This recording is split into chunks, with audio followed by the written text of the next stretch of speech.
Jumpa kembali di channel Oma Solusi Indonesia dengan membawakan satu topik baru dengan judul Database yang valid, kunci tahlukan sepak terjang kolektor.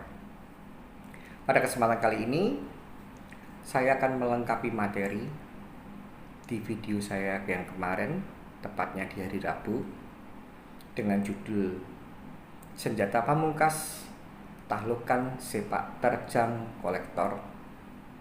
Dan saya merasa harus ada video ini agar supaya saya bisa memberikan wacana pada Anda sekalian.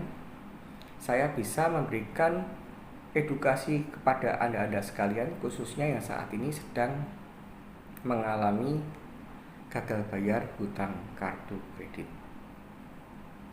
Dan jika mana Anda sudah melihat video saya yang kemarin, senjata pamungkas yang saya pakai, acuannya adalah adanya sebuah surat edaran Bank Indonesia.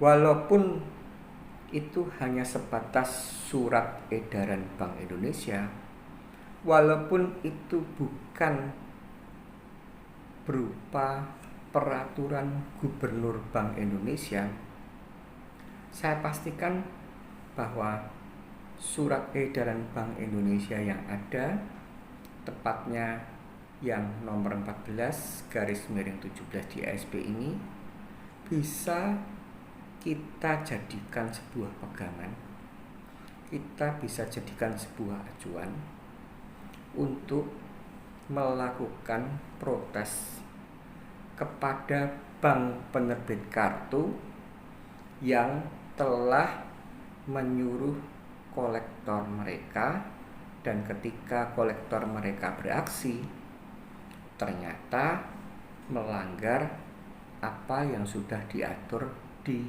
surat edaran tersebut.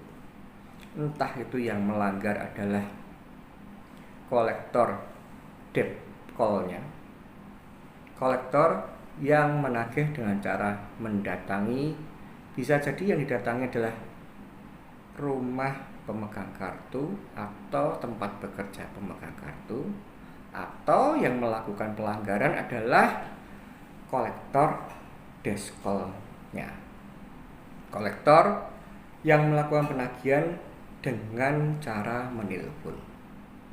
Bisa jadi yang ditelepon adalah nomor fixline rumah pemegang kartu kredit, ataupun nomor fixline tempat bekerja pemegang kartu kredit, ataupun yang ditelepon adalah nomor handphone pemegang kartu kredit yang bersangkutan, yang saat ini sedang menunggak.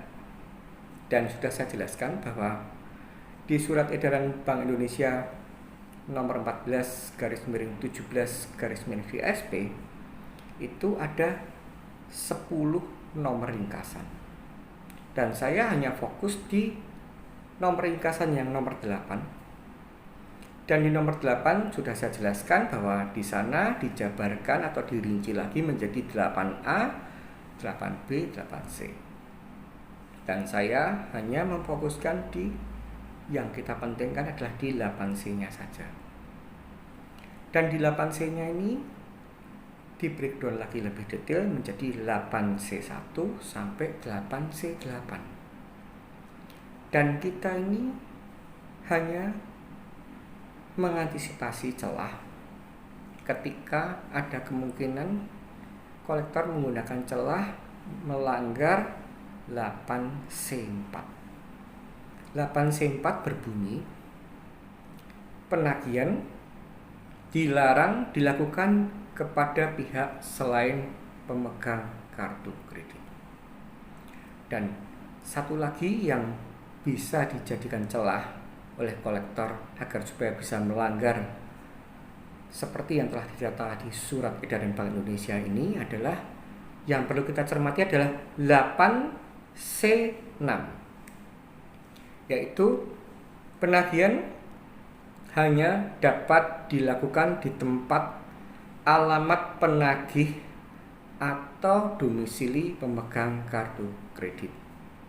Dan Video ini saya buat khususnya bagi pemegang kartu kredit yang saat ini sedang macet dan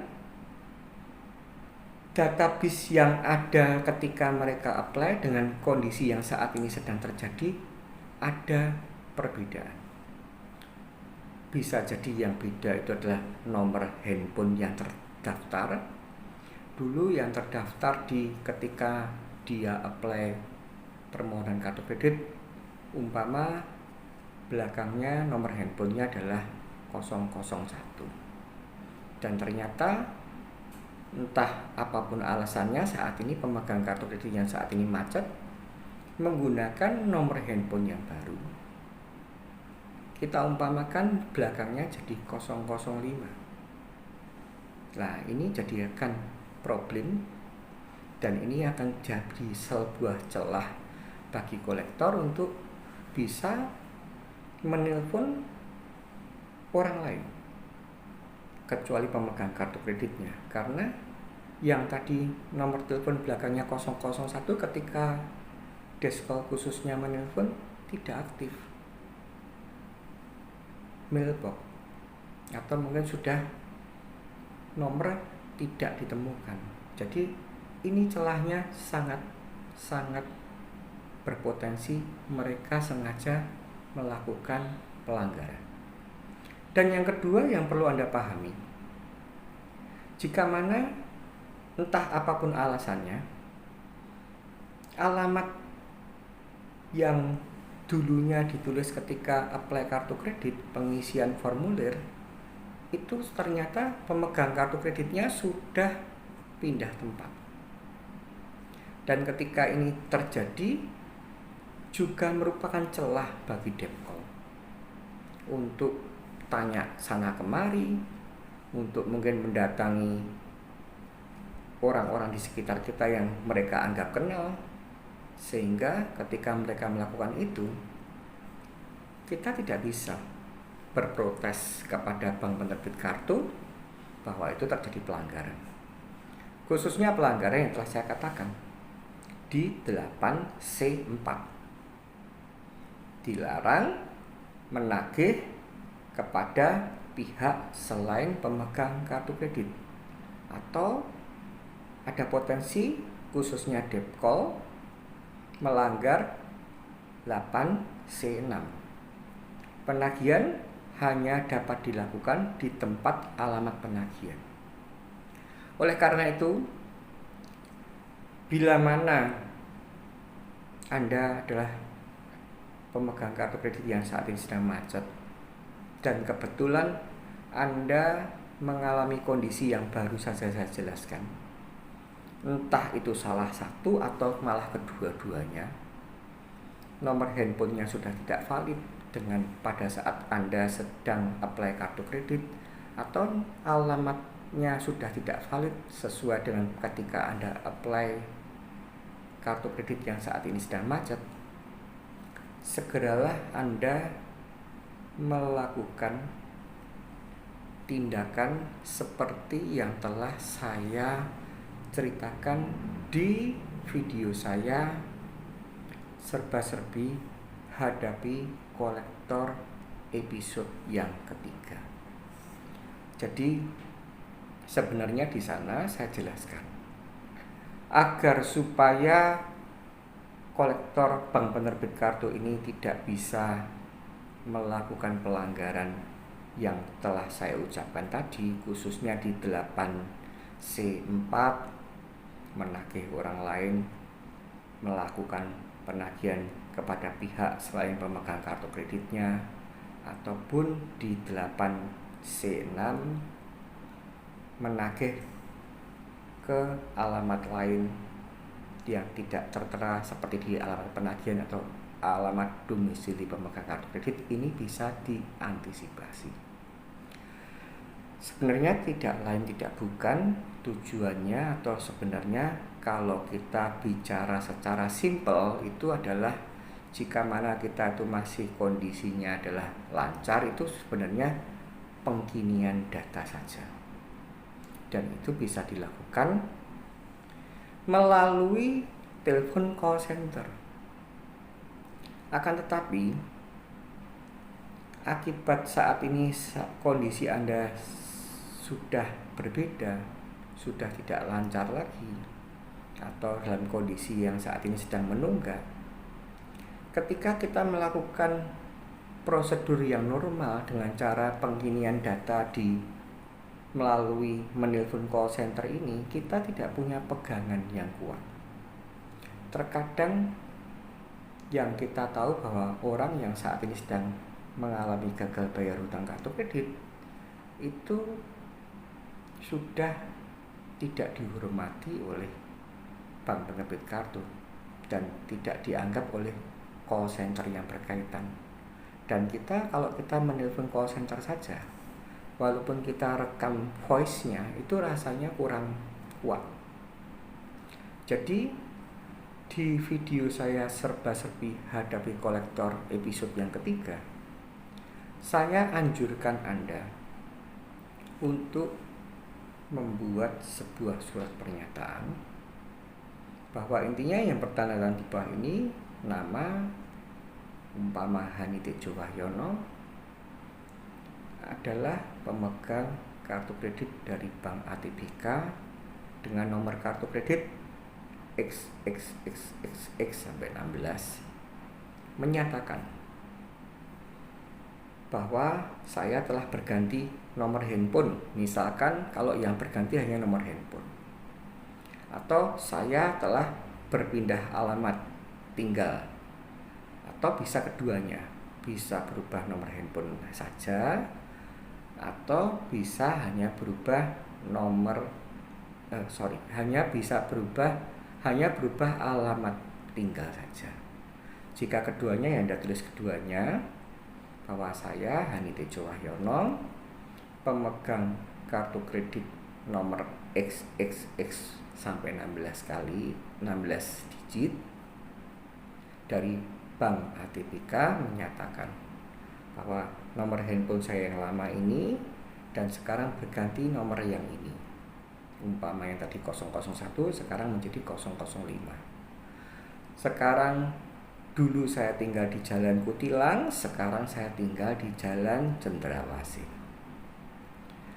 Demikian surat pernyataan yang saya buat agar supaya dapat digunakan untuk keperluan pengurusan penyelesaian tunggakan kartu kredit yang saat ini terjadi. Kira-kira demikian. Akan tetapi untuk detailnya sudah saya siapkan semua di video serba-serbi hadapi kolektor episode yang ketiga. Ini sangat penting sekali. Video ini sangat penting sekali karena kita akan mulai masuk menuju ke cara komunikasi dengan debt call maupun desk call. Dan tidak lain tidak bukan, tujuan dari rangkaian video saya ini adalah agar supaya bisa menatakan sebuah strategi cerdas, agar supaya ketika kolektor entah itu debt call atau desk call melanggar sebuah aturan permainan, kita bisa melakukan aksi. Harapannya Anda tidak malas untuk segera mengupdate data, karena database ini sangat penting sekali. Saya katakan sekali lagi, kita akan taklukkan sepak terjang kolektor jika mana kita punya database. Database yang saya maksud salah satunya tadi, jika mana mungkin Anda telah berganti nomor handphone atau Anda telah berpindah alamat, segera melakukan penginian data dengan cara yang telah saya anjurkan.